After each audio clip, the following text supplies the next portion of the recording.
আজ বলবো কলকাতার মেট্রোপলিটন বিল্ডিং সম্পর্কে।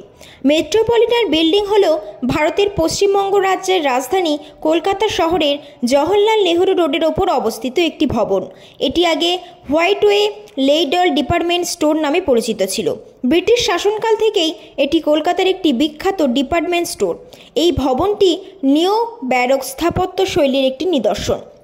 এতে গম্বুজ, একটি ক্লক টাওয়ার এবং খিলানযুক্ত জানলা দেখা যায়। 1905 সালে এই ভবনটি নির্মিত হয়। স্বাধীনতার পর মেট্রোপলিটন লাইফ ইন্স্যুরেন্স কোম্পানি এই ভবনটির মালিকানা হস্তগত করে, তাই এই ভবনটি মেট্রোপলিটন বিল্ডিং নামে পরিচিতি লাভ করে। বৈশিষ্ট্য: মেট্রোপলিটন বিল্ডিং একটি বৃহদাকার ভবন। এই ভবনের চার কোণে চারটি গম্বুজযুক্ত মিনার রয়েছে। এগুলি উচ্চ প্যাভিলিয়নের উপর স্থাপিত।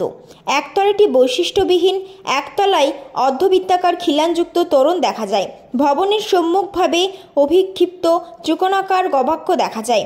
এগুলিতে সাধারণ স্তম্ভ এবং কোরিস্তিয়ান শীর্ষভাগ দেখা যায়। সংস্কারের পর এখনও মেট্রোপলিটন বিল্ডিং কলকাতার একটি গুরুত্বপূর্ণ দর্শনীয় স্থান।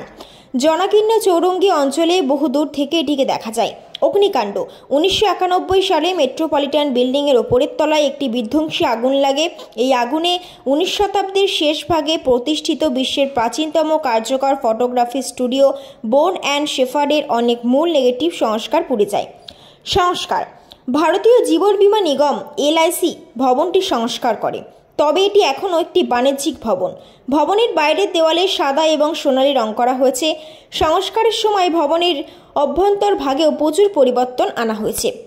ইতিহাস সম্পর্কিত আরও অনেক তথ্য জানতে হলে চ্যানেলটিকে সাবস্ক্রাইব করে পাশে থাকবেন। ধন্যবাদ।